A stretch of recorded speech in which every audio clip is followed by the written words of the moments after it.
Hello, Hello, and welcome to the This Is Not Therapy Hour. I am Brandon Tessers. I'm Caitlin Miller. We are both licensed therapists, but this is not therapy for very, very, very many reasons, not least of which is that this is a public, open conversation involving two people. Anyway, what this is just an open conversation. It's time that we set aside every week to be available, to talk with each other and with you who are here. Um, We love it when those of you who are here talk in the chat, write to us, ask questions, or make comments, because we're always trying to take into consideration who you are and what you might be interested in hearing and what you're getting from what we're talking about. And without the chat, we're just doing our best to make guesses about that. With the chat, we're doing our best to make guesses, but we have more information to inform those guesses. Uh, and whatever it is that we are talking about, it does not mean that we have to stay on that topic of conversation. If you have questions or thoughts or whatever about other things, please put them out there. Just way back in the day when I was getting ready to start this, somebody gave me what I think is very good advice of you don't want people to come into a stream and like there's nothing being discussed. It can be intimidating, just that silence there. So we start talking about whatever we're talking about until people put other things out there. We work with a private therapy practice called Effective Artistry in Northbrook, Illinois. We do couples, individual, and family therapy with people in the state of Illinois. We also work with a few executive functioning coaches. Marie Moran, who typically hosts this weekly hour, she won't be here today, but she's one of those executive functioning coaches. And the coaches can work with people all over the world. Did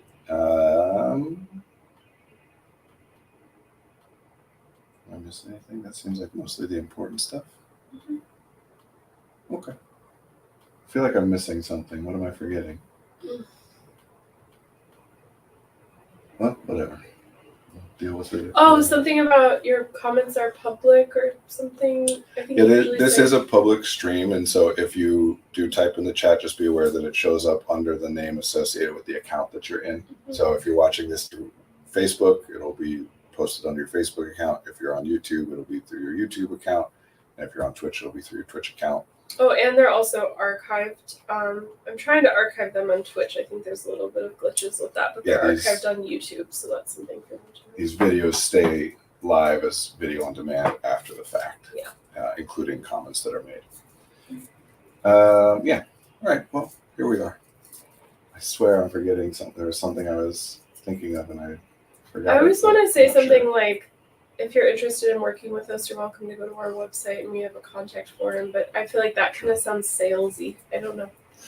Well, there's nothing wrong with telling people how to be able to contact you.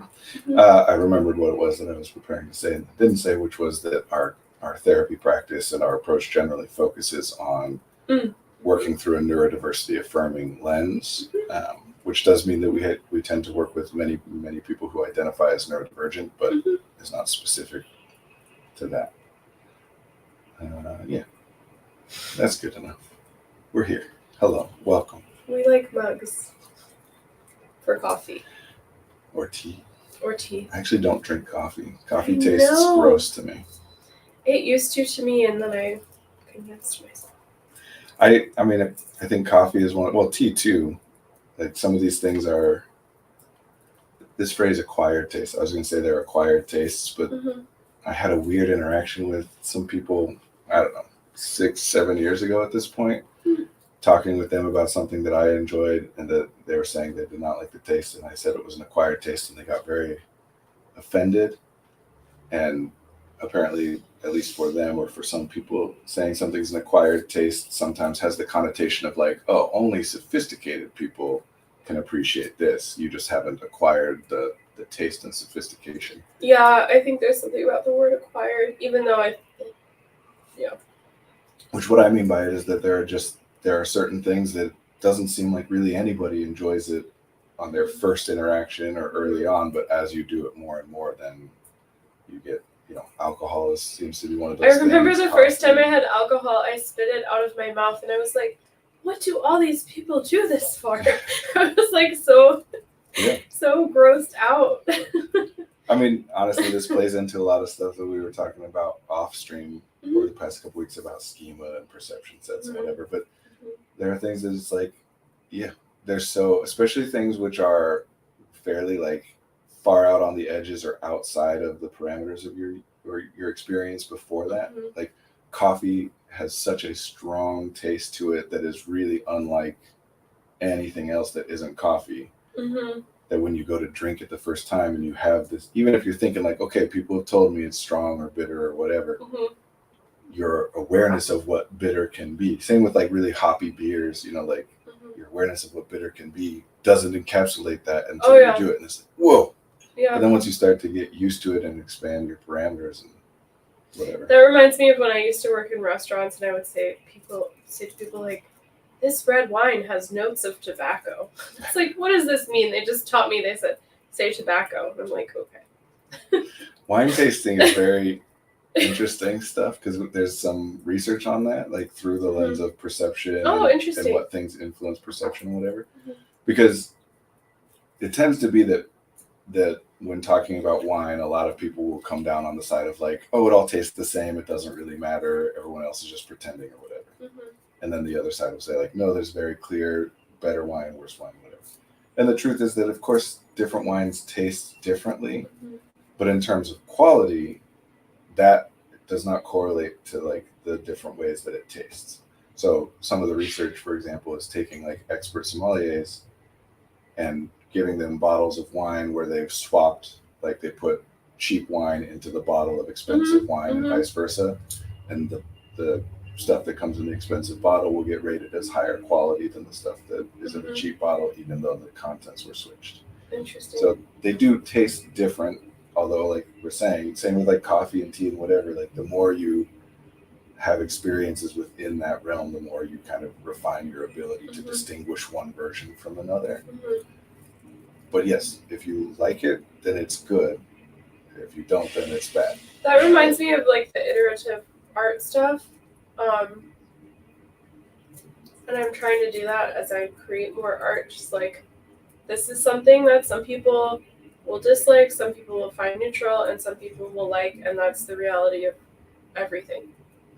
Because I think I used to think when I was younger that if you were good enough, like 99% of people would just say, great.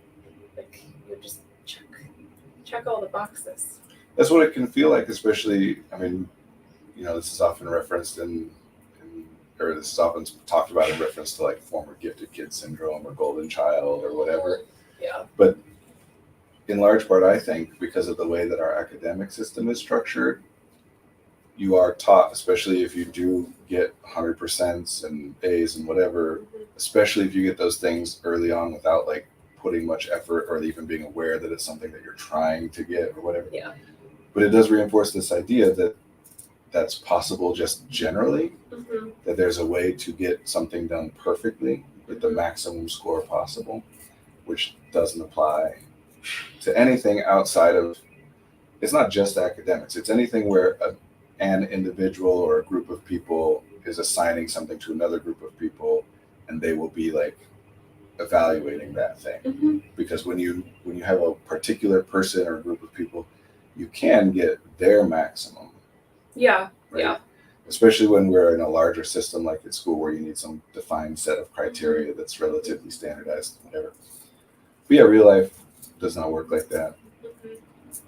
Honestly. And I feel like some of the artists who are the most compelling are people who some people really resonate and a lot of people are just like, that is whack. Yeah. Like, I don't even know.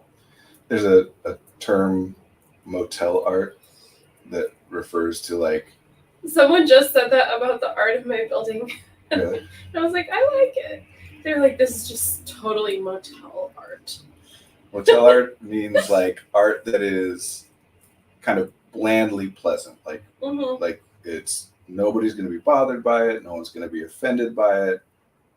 No one's going to remark on it being poor quality. Like it's good, quote unquote, art in the sense of it doesn't draw your attention. Like that's the intent of certain kinds of artists, to just fade into the background. And yeah, I mean, the more that anything you do stands out, whether it's art or you yourself or whatever, Mhm. The more that people pay attention, that people's attention is grabbed by something, the more intense reactions you're going to get from people. Mhm. And it does not correlate with a positive to negative reaction. It correlates with the intensity of the reaction. Yeah, yeah. So I think I've had clients who, the more they take up space, even if they get overwhelmingly positive feedback, if one person is like, this person is blah, blah, blah, then they're like, well, this obviously means I should hide. well, we've talked before, and I can't even remember if we've talked on the stream about this, but I have some particular thoughts about the experience of coming to realize, becoming aware of the fact that someone else was paying attention to you when you were not actively trying to get their attention and are therefore not aware of the fact that they're paying attention to you. Mhm. Tell me more, Brandon Tessers. It's an unsettling experience. The feedback, I mean, obviously the specifics matter, they change things, but becoming aware that someone was paying attention to you when you were not aware that they were paying attention to you, it's unsettling, right? It means that you have to face the fact that you were being observed at a time when you didn't think you were. Mhm. And now every time that happens, you trust your read of the, like every time that happens, then moving forward, every time you think that no one is paying attention to you, your confidence in how true that statement is decreases, Mhm. right? Like you'll have times, everyone has times where they know there's a bunch of people looking at them, and there's times where you're alone and no one's paying attention to you. Mhm. But how confident you are in that every time you're wrong. Mhm. Same, and it's unsettling the other way, but a different type of unsettling when you think someone's paying attention to you and they're not. Mhm. Nobody likes that experience of like I'm having a conversation only to realize like, oh, they've been doing something else and I didn't realize it and they weren't listening to me. But anyway, yeah, becoming aware that people are observing you when you didn't know. Sometimes they're giving you positive feedback. They're saying that they liked something or valued something or were encouraged by something they observed in you. Mhm. Sometimes they're giving negative feedback. You're getting in trouble or getting scolded or critiqued for something that you didn't even know someone else was paying attention. Yeah. And even then, people can give positive feedback, and it can be scary based on what your predictions of what that might mean, right? That like Mhm. that if it means that they want something from you or that they're likely to want something from you, that's scary. Mhm.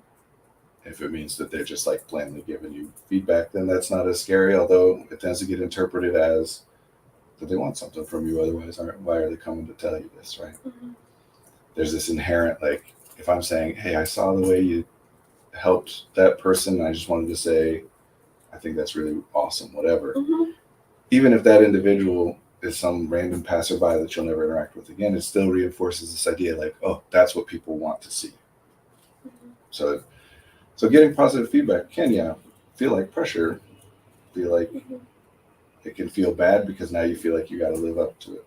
You know, that's, I think, the root of imposter syndrome is this, because imposter people will talk about imposter syndrome like it's just a feeling of self-doubt, right? That um, I don't trust my own abilities, Mhm. which, language can be used however. But imposter syndrome, it's called imposter syndrome because of the imposter part, right? That I am appearing to be someone who X, Y, and Z, when in reality I am not. Mhm. That I appear or people think of me as better in certain ways than I really am. And so I think that experience of people saying, hey, you did a great job on something you didn't know was being observed or evaluated is like, okay, cool. Now they're going to expect that from me. And I don't even know what it was because I wasn't paying attention, and it can be stressful. It doesn't have to be, but it can be. We have a couple comments from my dad. I can't read them. It would be great. Okay. I was reminded of the I am chat with you in Singapore when I was living in Singapore. From me, it said, Dad, what do you think about Jung's theory of the collective unconscious? And then after frantically searching Google because I didn't want to admit that I was ignorant, he said, yes, son, so authoritatively. I agree with that, but only as a familial collective unconscious. I thought I sounded smart. Haha. The adult fallacy conundrum. Attempting to spear infallible. Oh, I think that's a typo. Attempting to appear infallible because adults know everything. Haha. And then a question for you from him. Caitlin, does creativity help you out of sadness? Yes. Yes, Coach Fritz. It does. You want to expand on that? Yeah, I was writing a song this weekend about feelings of wanting to die. I did not actively want to die this weekend. It was just that was the subject. And sometimes when I do that, I feel like I take. Okay, I'm predicting what you're gonna say. Sorry, focusing on this. It feels like I almost like take it out of my body, and there's a container for it outside of me. And sometimes that happens with like writing.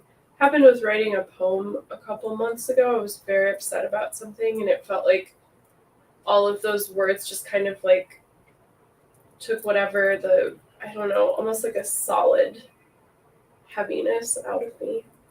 So Cool. I would say that's how I experience sadness. He says, I'm not a licensed therapist, but I feel your sadness. I love that so much. No, I think that's great. And I think, this is one of those times where we're using the term creativity to refer specifically to like generating art, right? That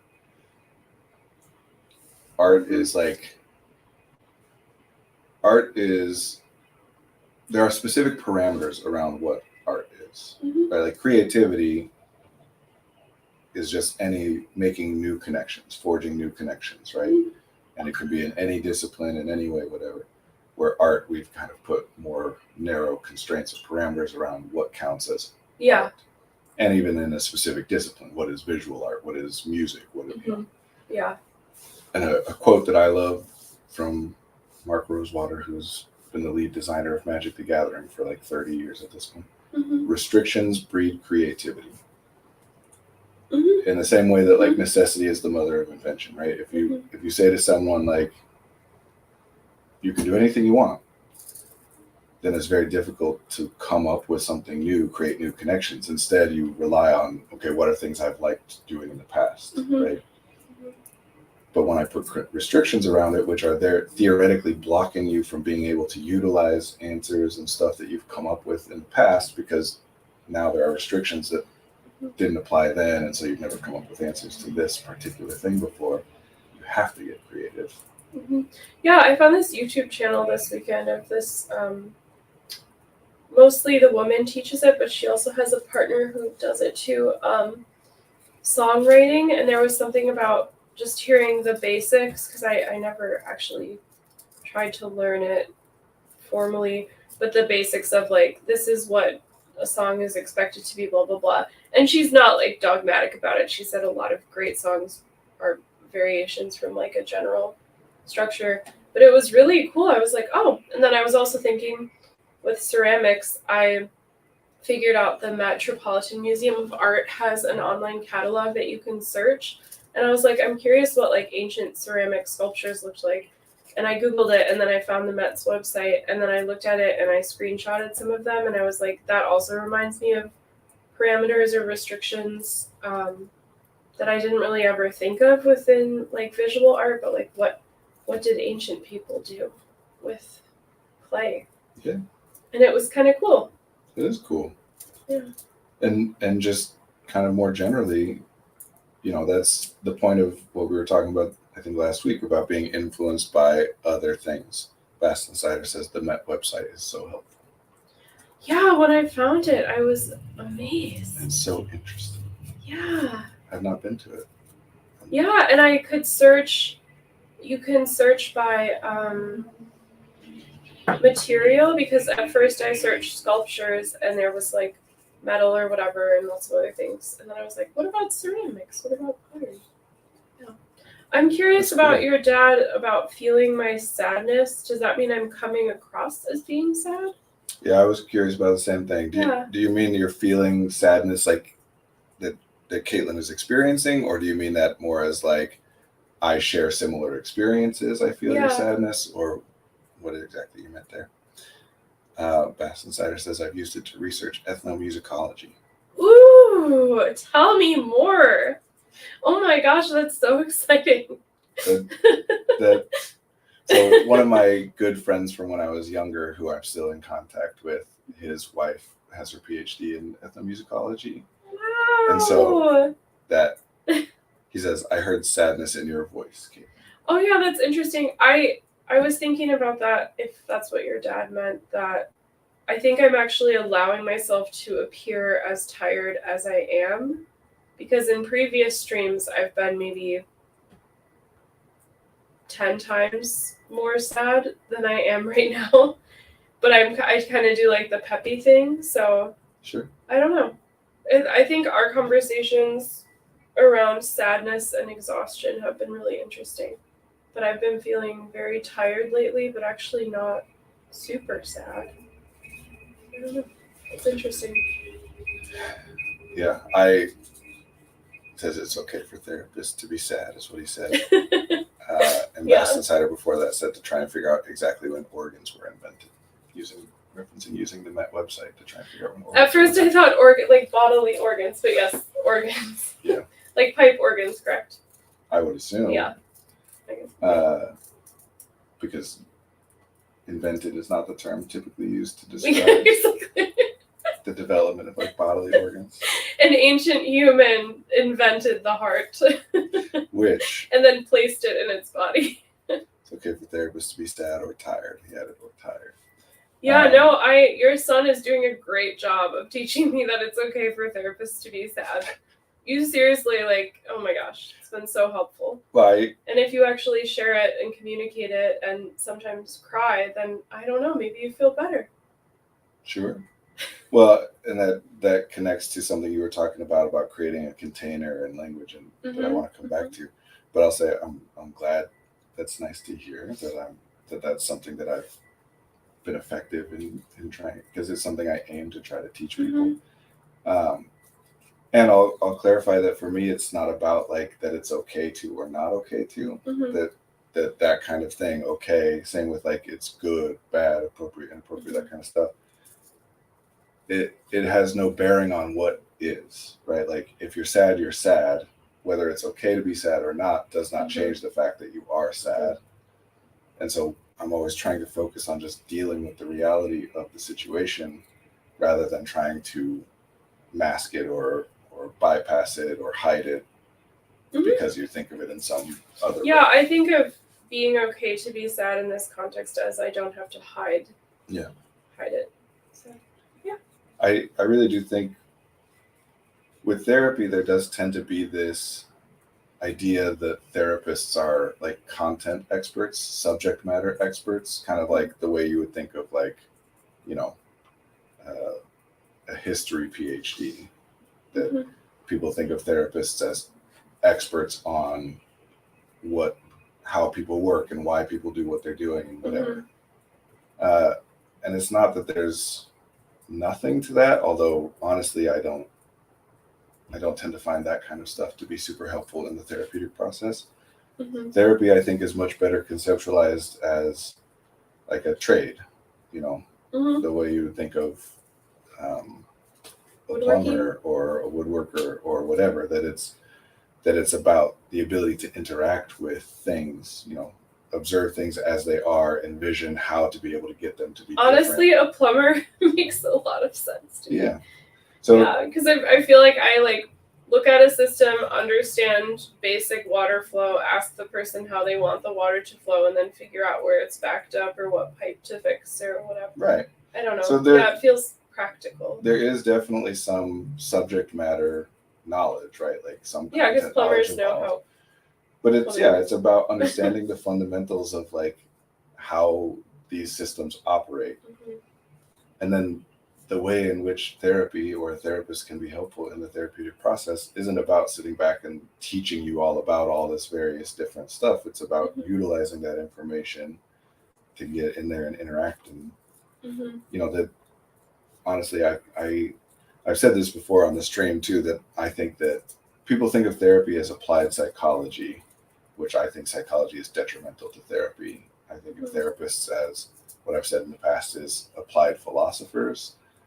Although really I think it's... I would love to read a chapter in a book that you write about the difference between applied psychology and applied philosophy as it relates to therapy. Yeah. And I'm being serious. No, Yeah.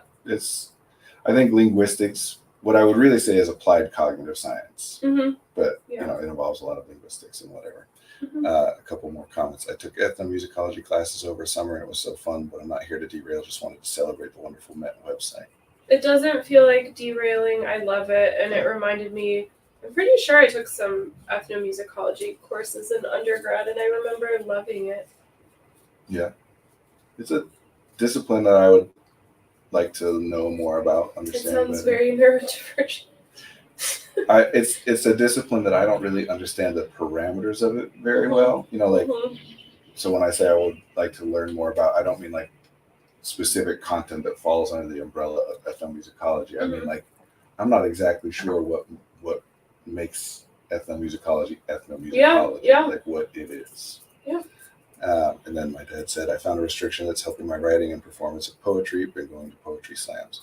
Knowing that Maya Angelou's poetry has been described as jazz poetry, when I listen to jazz in one ear, it gives me a rhythm as I write and speak. Okay, I have to be friends with your dad now. Yeah, my dad's It's a great gonna guy to be happen. friends with. He's Yeah, super I fun. love jazz. Poetry restrictions. Well, that when following the jazz rhythm, even string things, blue, green, Mars, and Venus down a rabbit hole sounds like amazing poetry when spoken to that rhythm. And then he says, "Yeah, I am," which is true. I've been feeling that way when I do music. I notice that sometimes when I write a melody, it's like, oh, this feels a little bit like Billie Holiday, like that kind of like do do do, and then like the drawing out the rhythm, so it's like behind the rhythm, but in a way that feels very like natural, and then it kind of like snakes around. It's so good. Billie Holiday is so good. Yeah. And also Nina Simone does it. I watched her live in a concert in like Stockholm, and oh my gosh.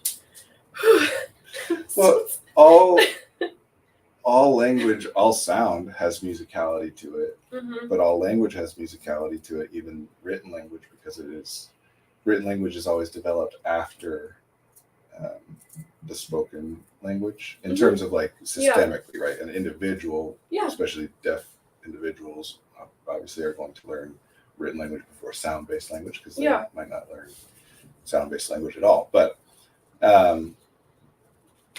because that written language for most people it contains a representation of auditory language. So there's musicality to it.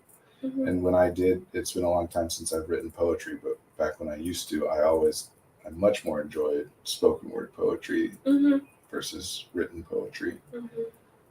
I still to this day can remember and perform like several of my old spoken word poems that I have not done for 15 years because same with like learning a song. It sticks in your head differently. Yeah. I have some theories about that, but Fast Insider has an emoji there that I don't know what it is. I'm sorry. My dad says yes, but I don't know what to. And then he said, "Now you're getting into the power of words again.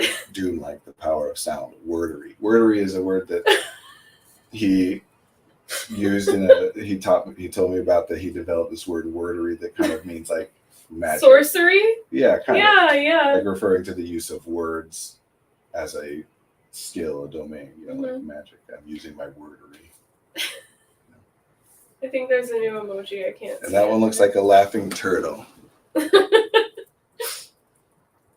I think the earlier one might be, it almost looks like a mochi ball, except it's a square or a cube.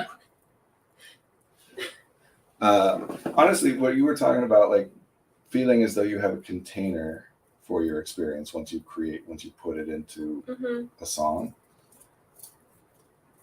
I do think, obviously I always am focused in on language, but I think that's a big part of, I don't know, a million different things, including therapy and whatever, is the process of the things that you conceptualize in your subjective internal experience, in your awareness, consciousness, working memory, whatever, your thoughts and feelings and whatever.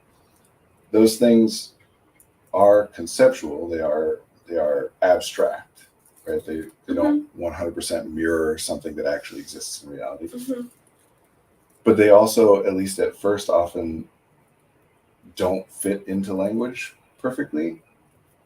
Mhm. In fact, I wouldn't say at first. There's no way to contain all the depth of everything that something is in your head. Are you talking about the good feeling I get when I like think of a metaphor that I resonate with and then I write it down or something? Because I feel like I'm taking this ambiguous feeling and putting some sort of words to it, and although it's not a perfect I think that's an representation. example of what I'm talking about. Okay. Yeah, what I was talking about originally is what you were saying earlier about when you like write a song or a poem. It Yeah. feels like you've created a container to put the sadness into. Mhm. And again, it's a lot of it is about parameters, right? That like the way that perception works. When the first time that you are become aware of something, like observe something, the very first experience of it is overwhelming because it's novel. You don't have a way of distinguishing like what elements of it are important and what elements of it are not important. I read a story a long time ago about somebody who thought that moose were fictional, like unicorns. They just somehow got that impression growing up, and then we're on like a school field trip in a bus driving somewhere, and they passed a moose on the side of the road.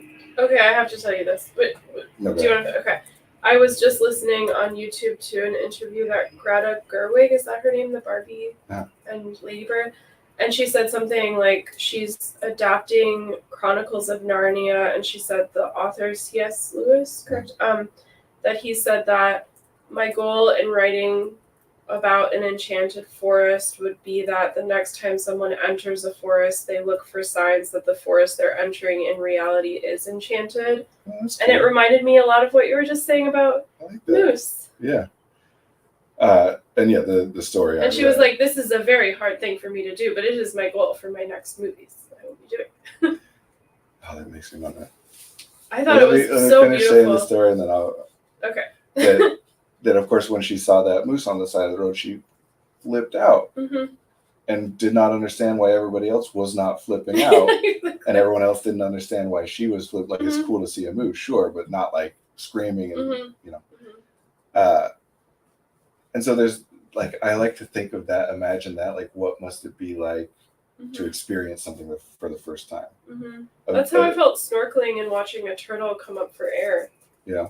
I was like, I often, and I imagine this is relatively universal, but I will often try to think about what would someone else's experience of meeting me for the first time be, seeing me for the first time. Yeah.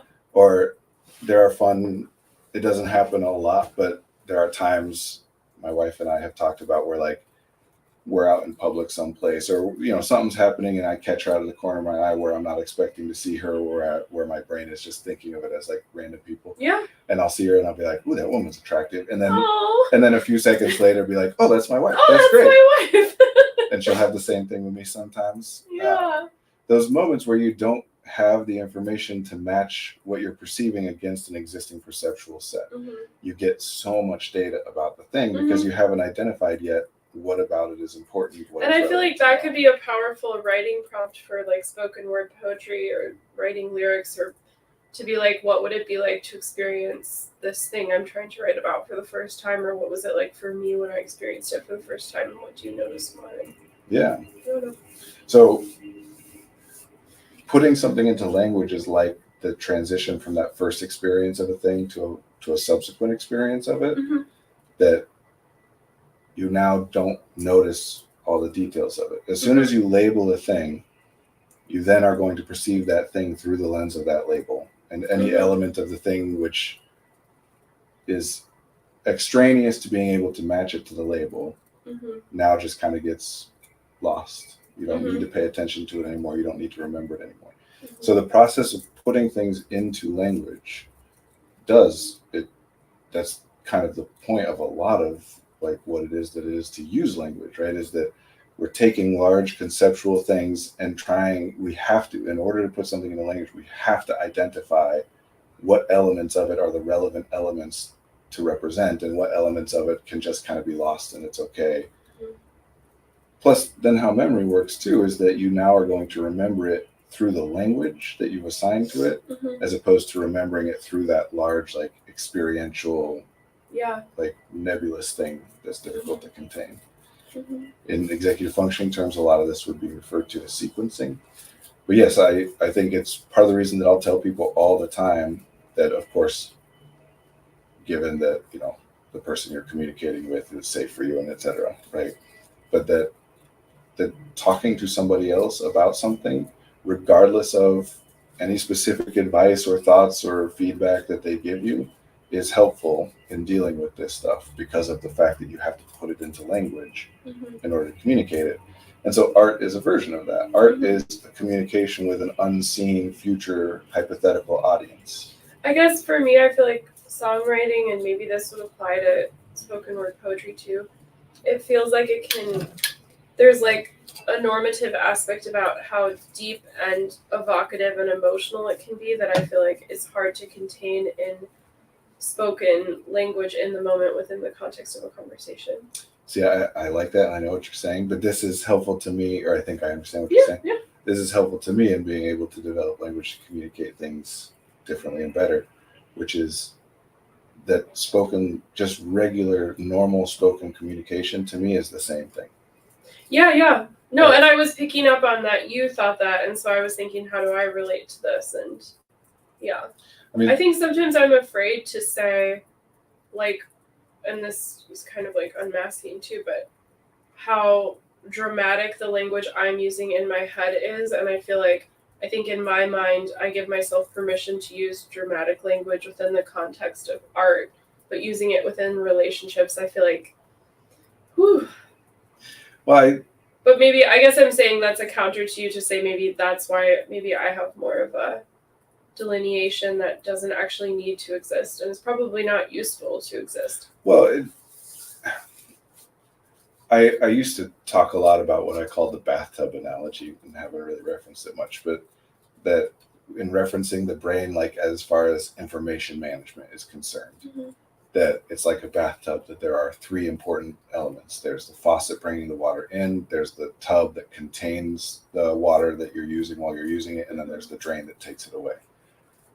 Because I was talking a lot about people who get very overwhelmed, right? And they're talking about, like, I feel like, whatever their theories are. A lot of the time, people will feel overwhelmed and say that it's a problem of like processing. I just can't handle that information as quickly as other people, and et cetera. Mm-hmm. And so I was using it always to point out that there are other elements of this, that Mm-hmm. your drain could be the same as everybody else's drain, but if instead of a faucet you have a fire hose putting water in there, you're still going to get full and overload. Like water will be spilling out very quickly and very Mm-hmm. frequently. And so getting more information about a thing is not in and of itself useful. It's in and of itself overwhelming at first, Mm-hmm. until you start to develop some process by which you can filter through that information in order to use it. Mm-hmm. That, like, when you think of music, I can confidently guess that, and I don't know how we would measure this, but I'm fairly confident in saying that you pick up information from 30 seconds of a song that other people, generally speaking, don't, including myself. That there's more specific distinctions in the same way that somebody who's drank a lot of coffee versus somebody who's never drank coffee can pick up the distinctions. And whatever. Yeah. But at first, that's not useful information. It's just a lot. Mm-hmm. Only once you start to develop the ability to kind of sort through it and have some sort of framework to understand how it's usable and how to analyze it and how to apply it does it become so helpful. Mm-hmm.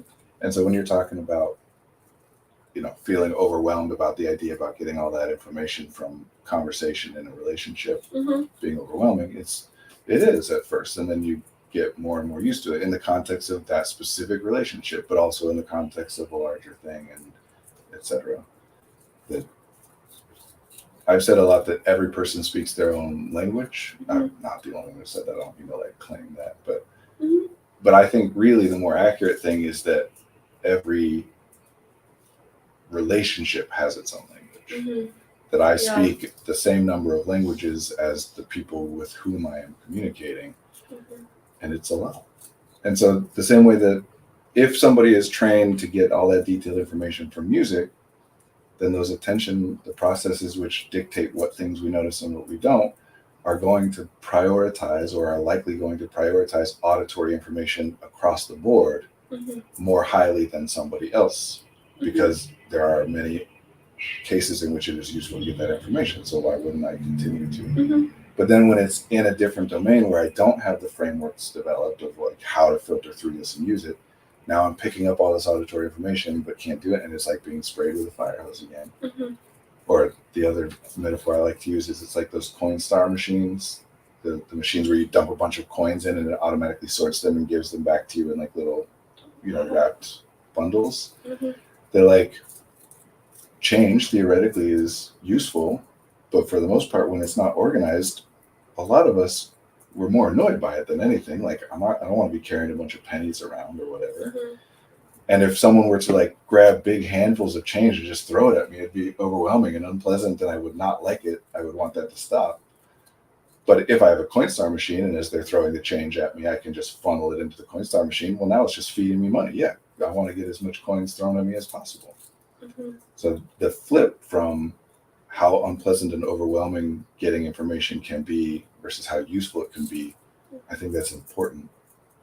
I think it's unlikely, honestly, to know anybody who is a very skilled and trained musician who doesn't have an auditory sensitivity, generally speaking.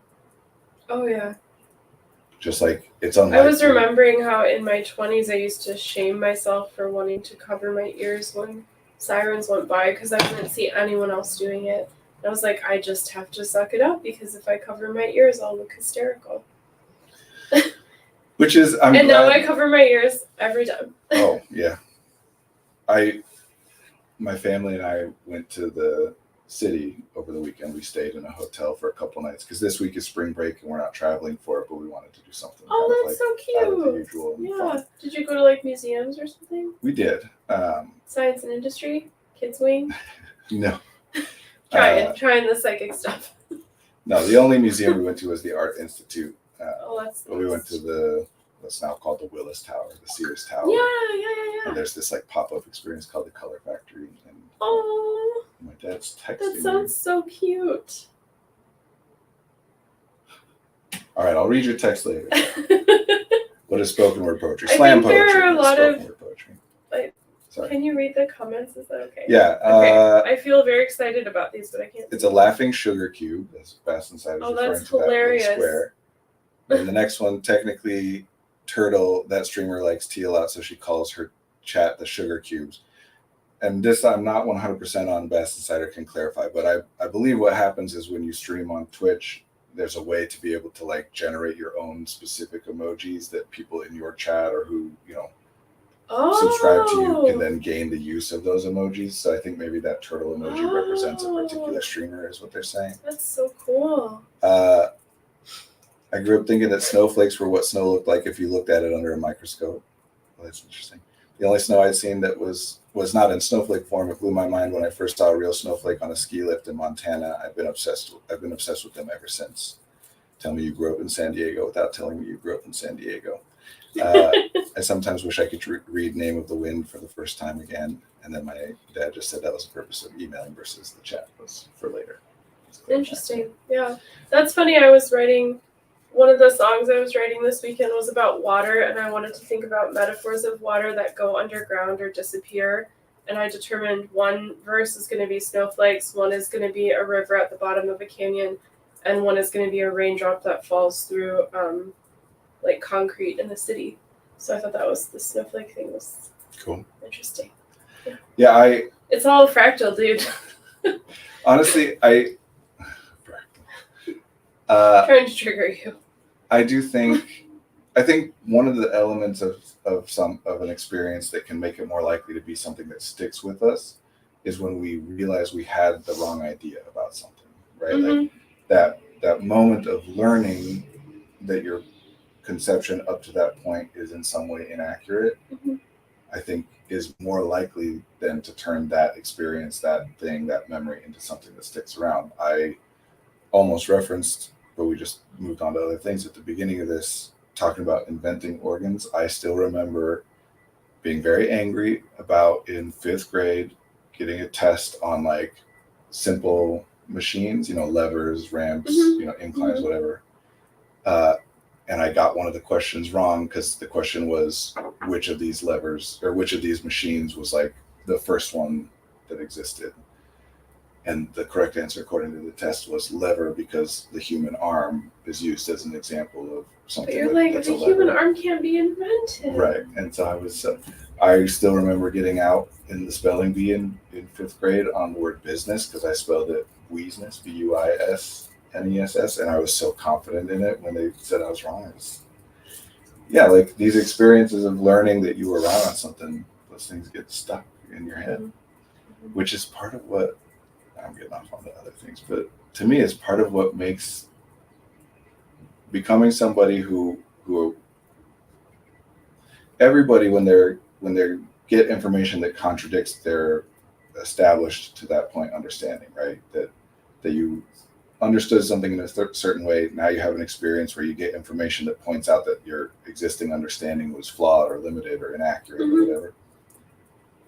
There are variables about that can dictate whether it's an enjoyable experience where you're Yeah. saying like, oh, I learned this thing, that's so cool, I'm glad, I feel accomplished and I'm happy.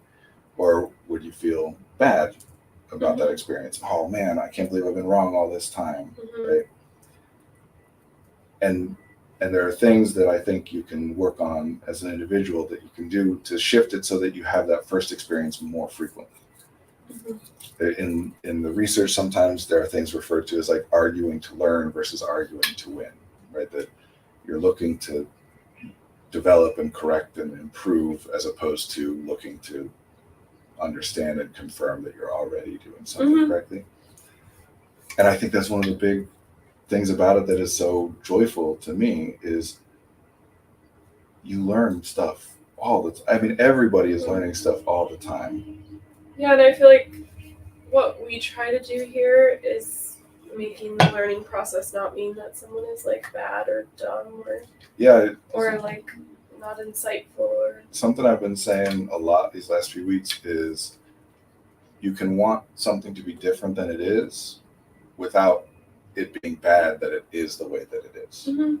That Mhm. being able to look for improvement without feeling bad about the lack of that improvement Mhm.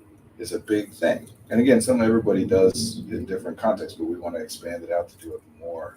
Mhm.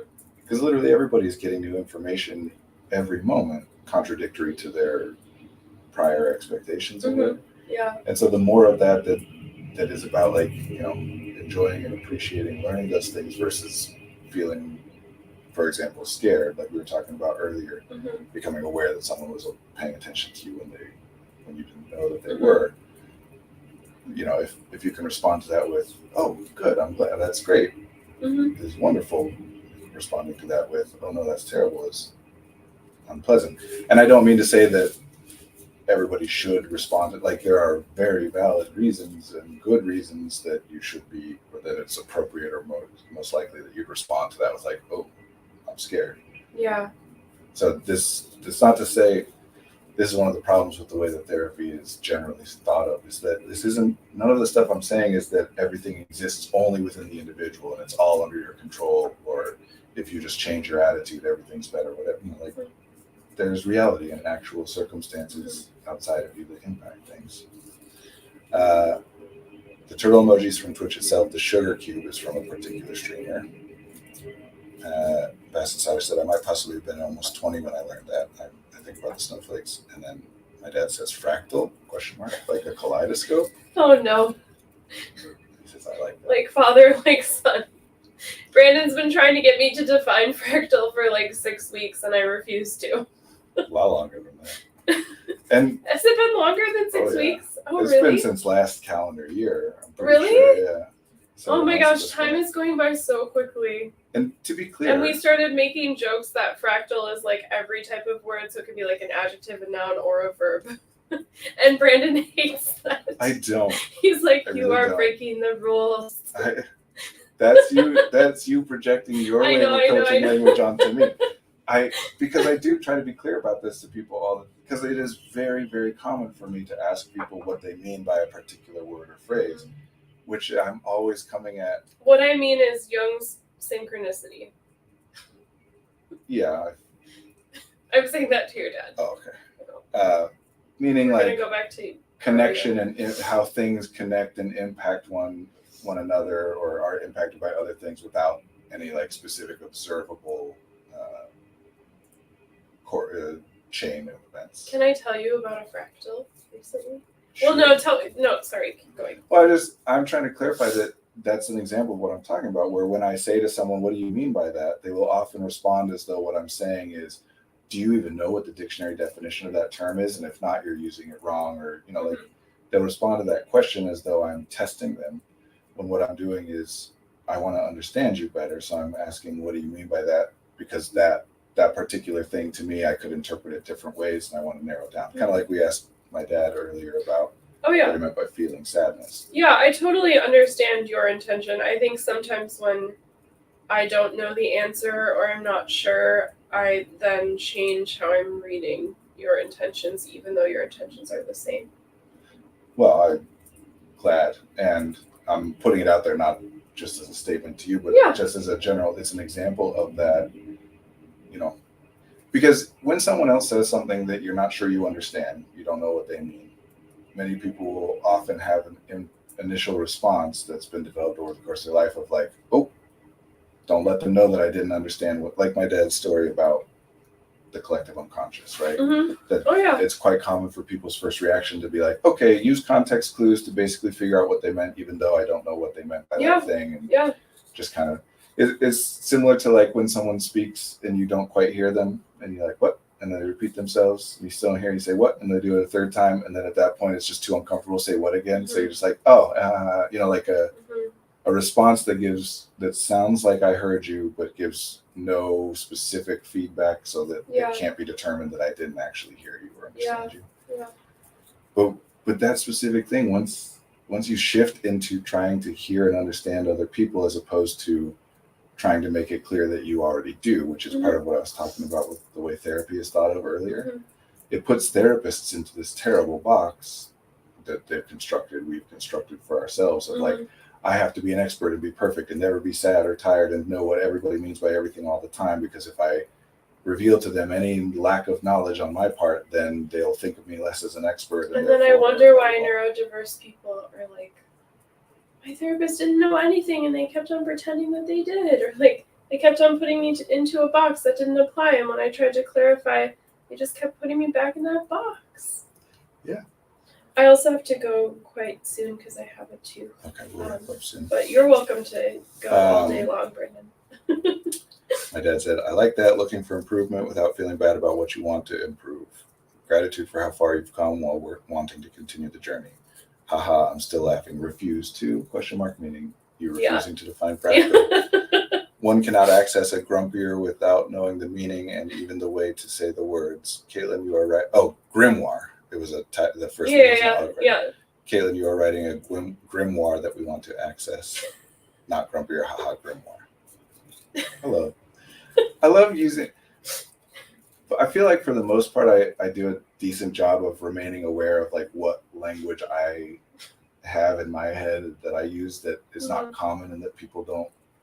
But every once in a while, I'll make a mistake. Like last week when I used the word exhorted. Yeah, that was so great.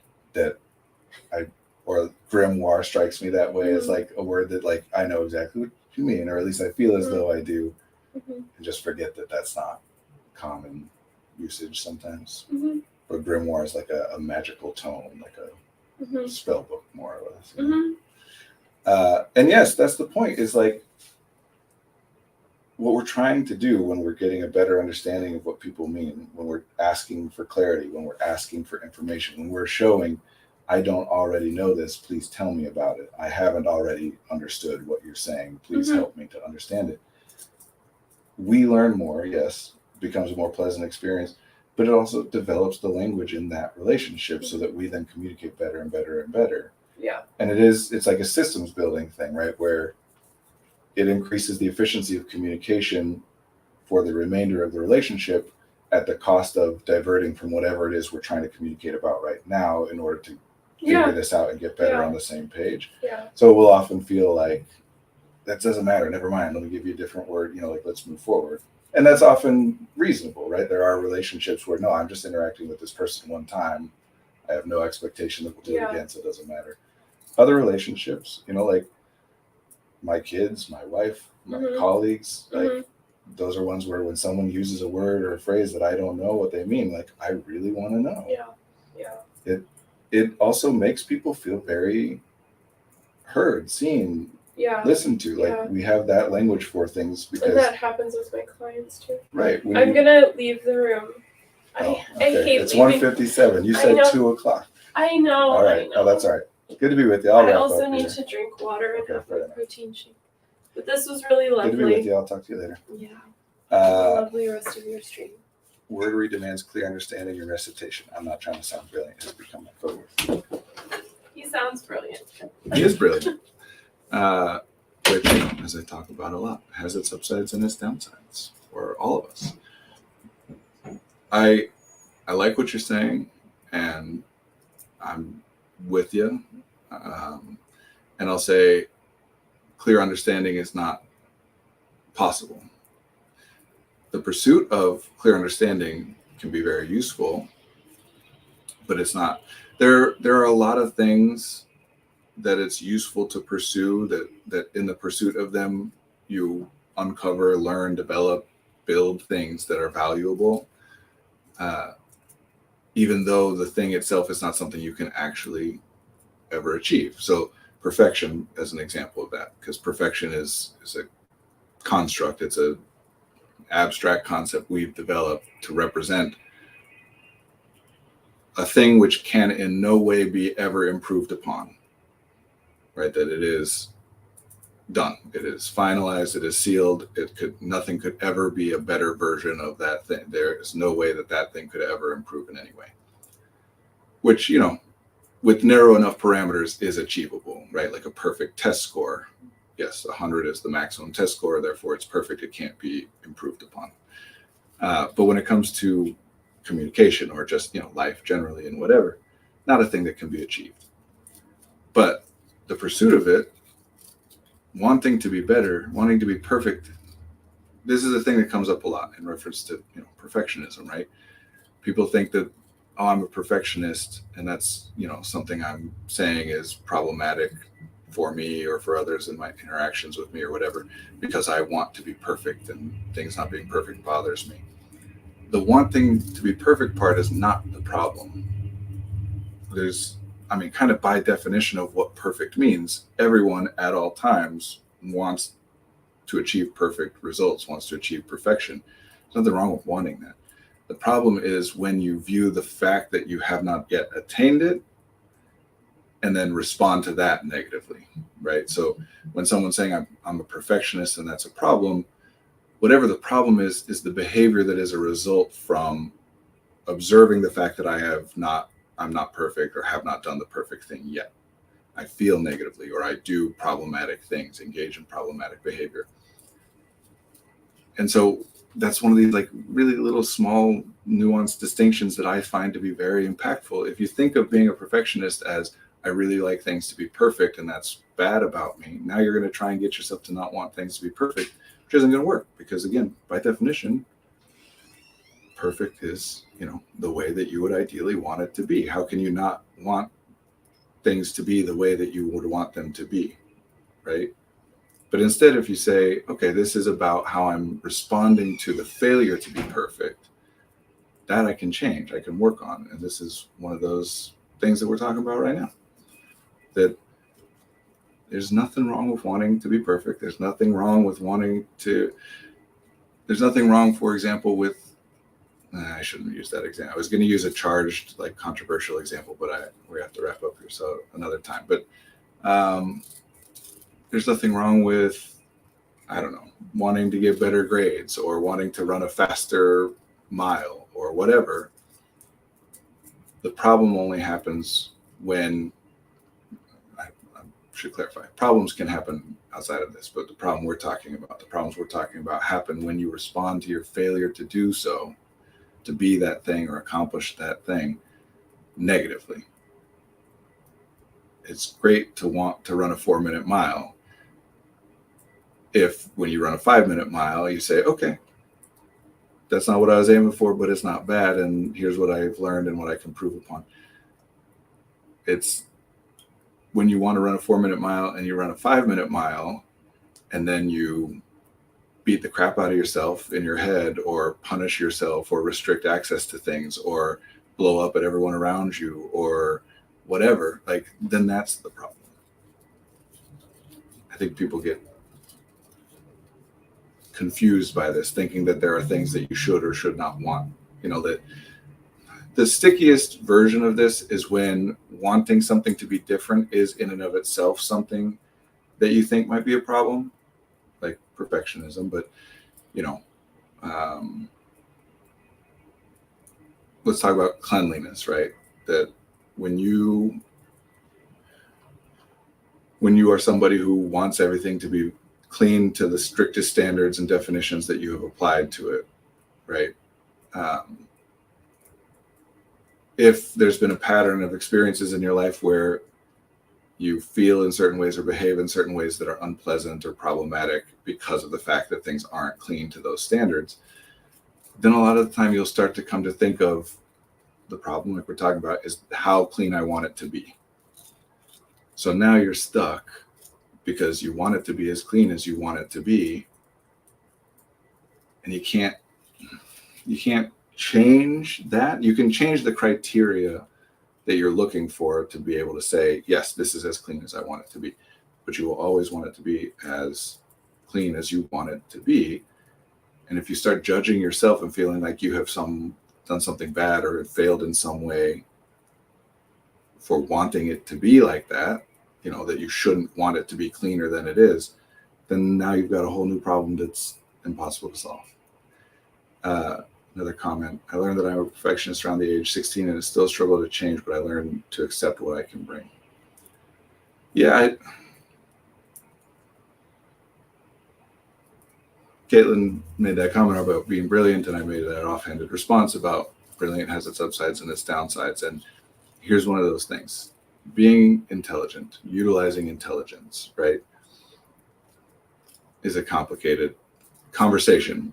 But generally, we can say that intelligence is about pattern recognition and extrapolation and prediction, right? That you can identify a few pieces of information, see a pattern there, and then use that to predict how things will go, and then use that to predict like what changes can be made in order to make things go in some other way, some way that would be preferable theoretically.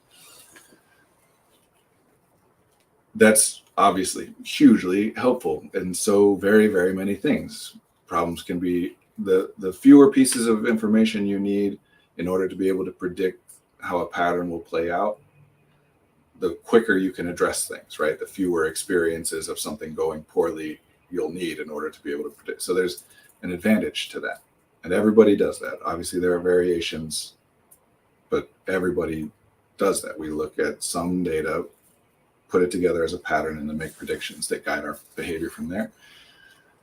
One of the downsides of that is when you start to take too many different things that you've now identified as an example of a pattern, but this pattern now encapsulates so many different things, so many things that are different in so many important ways, that there is no longer any way to realistically or usefully or practically make predictions or interact with the thing. So more simply, if we were to say something like, what's a specific example? If I were to say something like, well, I'm bad at video games because I've had experiences where I've tried to accomplish something and failed to accomplish it. And so now I'm looking at the reason that the explanation for why I failed to beat those games or, accomplish those things in those games is because I am bad at video games in some large way. That's an understanding that I now apply to all video games, right? That any future video games, whether or not I'm going to play with them or engage with them, is influenced by my thought that I'm bad at video games. As well as when I do engage with a video game and fail to accomplish what I'm trying to accomplish, what do I do? How long do I continue to do it? What information do I look for? What behavior do I engage in? Changes. Because if it's just that I'm bad at video games in some broad way, yes, that would explain every failure in every video game I've ever played. But it's not specific enough for me to be able to do anything about it, right? Like being bad at video games. Okay, so how do I improve that? But if instead I can identify a more narrow pattern, oh, I'm struggling specifically in games that involve like timing, right? Where I need to hit buttons at a particular time in response to something I'm seeing on the screen. Well, now I've identified something I can actually work at, work on improving. Or I struggle with video games that involve like quick reflexes. Or true about me, I am terrible at video games that involve aim, right? That I'm just not very good at first-person shooters. Now, if I identify it as being not good at first-person shooters, I don't do anything. I don't play those games anymore, which is true. I don't really play those games. But if I wanted to improve, get better at first-person shooters, then if I can identify a narrower pattern of I don't aim quickly well, right? That either I need long time to aim or my aim is very off. There are programs and things that I can engage in that help me learn how to aim more quickly. So the problem with concepts like being a perfectionist, it's not that they're inaccurate, it's that they're too generic to be useful in most cases.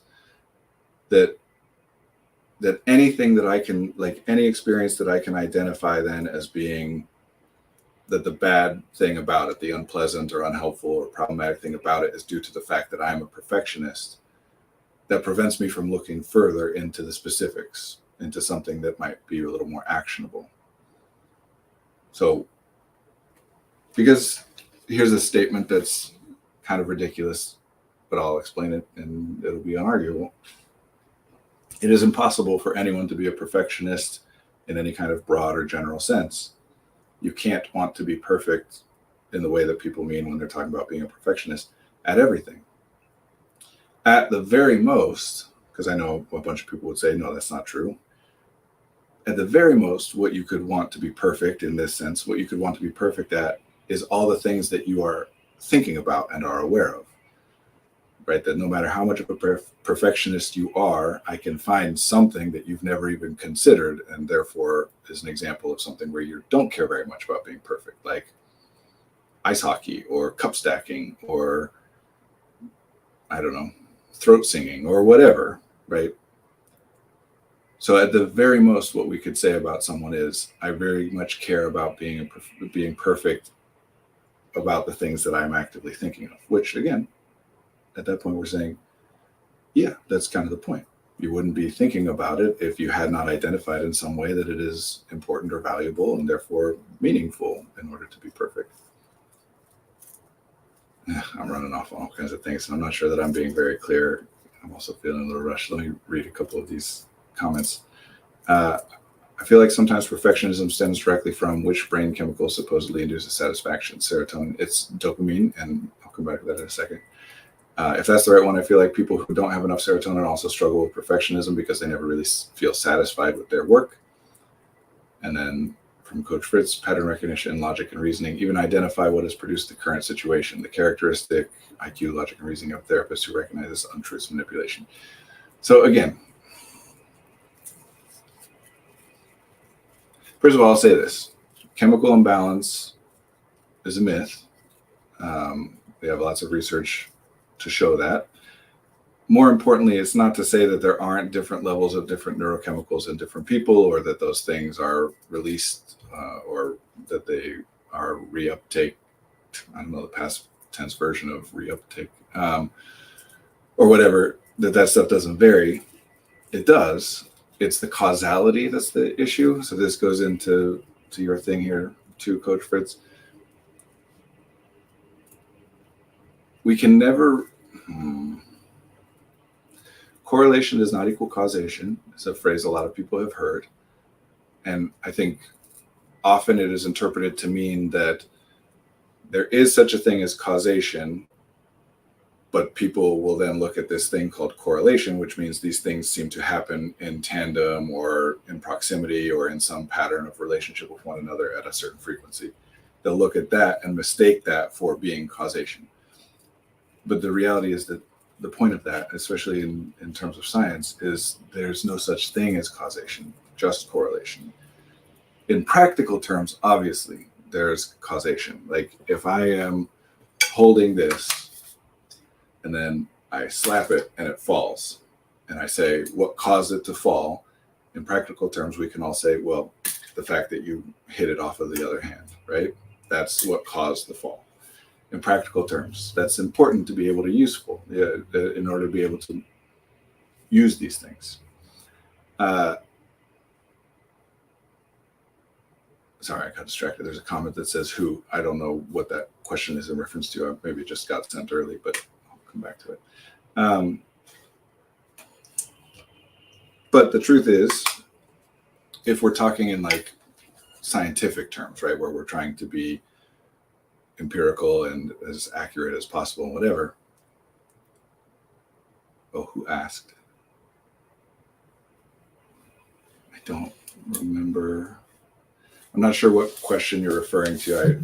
I'm sorry, I missed. I referenced something that somebody asked and it's not there. Something that I'm not 100% sure on this, but I think this might be true, that people who are watching on different, so we're streaming on Facebook, YouTube, and Twitch all at the same time. And I think that comments can only be seen on, from people who are on the same platform as you. So the question who asked came from YouTube, and most of the comments have been coming from Twitch. There's one from Facebook. So if you can't see those comments, that might be why. And if you clarify what question you're referring to, I can tell you who asked it. And I'm not sure that that's true. Maybe you can see the other comments, but I think that's the case. Anyway, back to, oh, I see. Did I major in yapping? Yeah, pretty much, more or less. My undergrad's in acting and my graduate is in counseling, family counseling specifically, marriage and family counseling specifically. So pretty much, yes, majored in just talking. For practical purposes, we could say that's caused by that. But if we're talking about like trying to be fully thorough and accurate, and we define cause as, in order for this to have happened, the thing beforehand must have happened, then we can go much more broad than that, right? That like, I could make this same motion, but if there's no gravity, then it doesn't fall. Right? I can make this same motion, but if I'm holding it differently, then it doesn't fall. I can make the same motion, but if this isn't here, then it doesn't fall. There are many, many variables, and it's impossible to determine all of the variables which must have been true in order for the thing that happened to have happened. We couldn't, at the end of the day, ever, for example, no matter how much we try and control and narrow things down, we can't ever definitively say that whatever happened wasn't related to something we didn't observe. So we're always talking about correlations, not causations. And I think this is a problematic way of our culture talking about things. Because especially when it comes to therapy, it implies things like that there is an answer, a correct answer to why do I feel this way? Why did that person do this thing? For practical purposes, it is often useful to talk about, yes, I did that because I'm mad at you. But that doesn't mean that it's correct. It just means that it's useful, right? Particularly when it comes to what we would call analysis in therapy, where we're saying, the reason that you feel X is because of Y. The reason that you do X is because of Y, especially, when we're talking about things in the past. You do this because of what happened with your parents. You do this because of that traumatic experience. Those are useful answers that give us things to target when we're designing interventions. Because if the fact that happened with your parents is impacting why this thing is happening now, that gives us some ideas about what we could try to change in order to make what's happening now be different in some preferable way. It's not the same thing as actually saying 100% this is why that happened. And that's part of what I was talking about earlier about this culture of therapists as like subject matter experts is problematic. It creates this idea that there is some secret hidden like truth to what you do and who you are that you're not aware of, but that other people with more expertise can determine, which, it's not great. It reinforces that thing we were talking about earlier about when something's going badly or differently than you want it to be, and you're struggling to make a change there. It reinforces this tendency to then say, like, well, I just don't know what needs to be known in order to change this thing. But other people do, and I just have to find those people in order for them to tell me what it is that needs to change, and then I can solve it. Which, that belief is often very helpful. It is true. Like, that's a big part of being human, that it's useful to talk to other people and get their opinions and thoughts about things, and incorporate that into what you do next. But it's more useful, more helpful, as long as you're still coming at it from this idea that it's not correct. Even if it's useful, even if it's accurate, that doesn't mean it's true, like as in the only truth. All analysis is just narratives that we're constructing after the fact. And we can come up with narratives that are very useful and that accurately mirror or map the observed reality of what's happened. But there's no secret true story about you that some people can see with the proper language and others can't. A different way of saying this is a lot simpler with less yapping. The only question that really matters is, what do I do next? What's worth trying next, right? The question of why is this happening, or why is this happening the way that it is happening, is a very commonly useful question to ask when we have no answer to what should I try next? What do I do next? When we're saying this isn't good, but I don't know what to do about it, there are different things that we can do to try and come up with an idea of what to do. And one of those things is to say, okay, well, let me think about why it's happening this way. That would give me some ideas about what I could change, right? If I determine that this is happening because of the weather, then I can change where I live, go to a different place with different weather, right? But I do think it's important to remember that answering the question of why is it happening the way that it is, why am I this way, is not useful in and of itself. It's useful only as far as it helps you to answer the question, what do I try next? Otherwise, people are just spending a lot of time and energy, trying to convince themselves and others that they understand something in some total way that you can't really understand. And it reinforces this perfectionistic thing. If you believe right now, none of us are very sad or depressed or anxious over the fact that we can't just fly through the air by willing our bodies to fly through the air, right? But if for whatever reason you were to believe that that's a thing that everybody else can do and you're the only one who can't, then all of a sudden it would become something that you'd be thinking about a lot and would really impact how you feel about yourself and your life and the things that are happening. So I think it's important to clarify when we have an idea that something which is impossible is actually possible, and especially not only is it possible, but most people do it and it's easy, they don't even have to try. You could take literally anything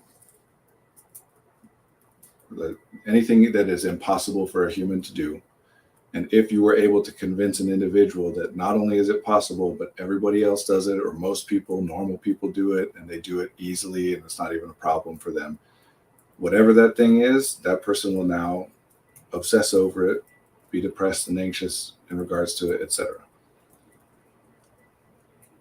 So I think it's useful and important to identify when what you're trying to do is impossible. Not to say that you shouldn't keep trying to do it, like we're talking about, the pursuit of it can be very useful and valuable, but so that you evaluate yourself and your attempts more accurately, that feeling of there's this secret that everybody else knows that I don't know is a very unpleasant experience. And while it is sometimes true, right, like there are cases in which there is the thing you're thinking about is not only actually possible, but most people do it without much of an issue. those things are very narrow and specific and actionable, not these large, broad things. Yeah, I want to go off on a bunch of different stuff, but I'm feeling a little bit self-conscious about the question about did I major in yapping, which is silly, I know. But I was actually thinking about that yesterday because my D&D character learned to fly. Yeah. I don't know. There are a place that I get stuck a lot is when I have ideas that I think would be helpful to share with other people, but that in my attempts to communicate them, I feel like I can't be both precise and brief because talking a lot is nobody can hear all that, right? Not even me. We all filter out the majority of the words that we're hearing and identify just the few that seem important. So brevity is important. And I get stuck because a lot of the things that I'm trying to talk about are things that happen as a result of the fact that brevity is important, but is the opposite of precision, right? That to say something in a very brief way by necessity means that it can also, it's a very little bit of a thing that can be interpreted into a bigger thing. And whenever that's the case, it can be interpreted in many, many, many different ways.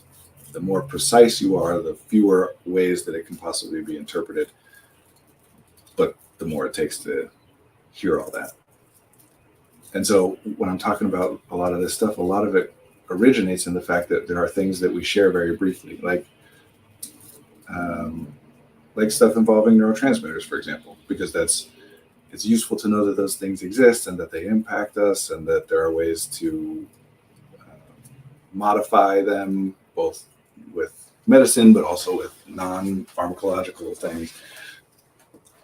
And so that information spreads, but it spreads in a way that is spreadable. It's brief.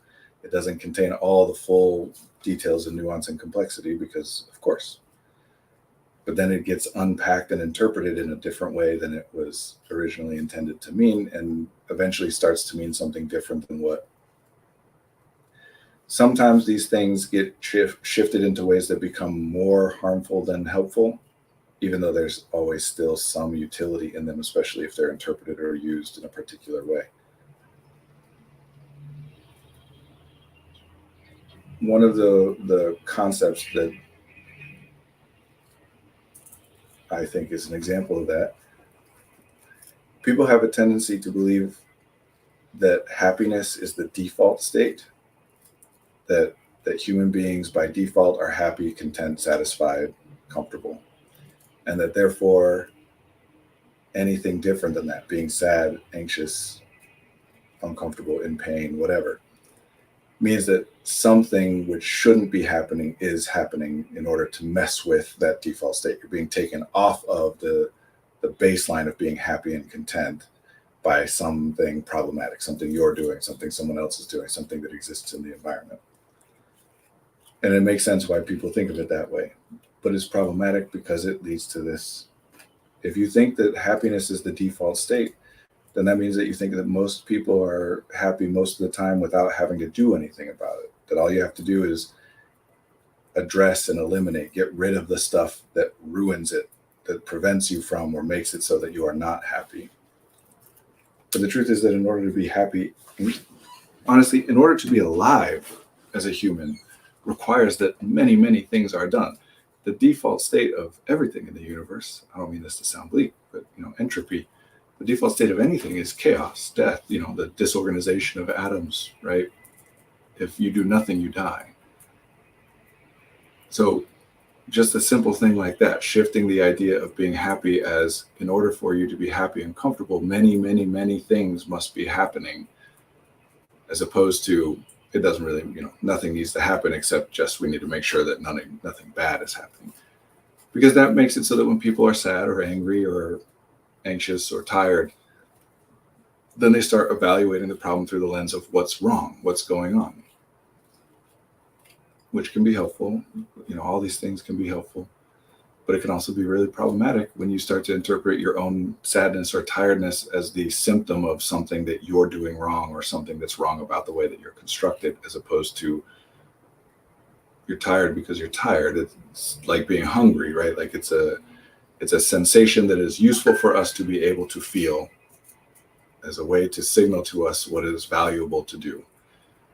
If you disconnect it from that, if you started to think that being hungry meant that there's something wrong with you or that you're doing something wrong, then instead of just saying I'm hungry, I'm going to eat, sometimes you're going to say I'm hungry, what is it that I'm doing wrong? What am I missing? And you try to answer that question, which is impossible to answer because there's nothing there. Tiredness is similar, sadness is similar. And it's not to say that there's never any reason to be able to look at and say like, oh, this is making me sad, let me address it. There is, but not always. And you'll often get stuck going down that rabbit hole. I'm rambling about things. I'm going to stop. I appreciate you all being here, and we'll be here again next week, same time. Thank you for all the comments from all of you today, and hope to see you next week. Thank you.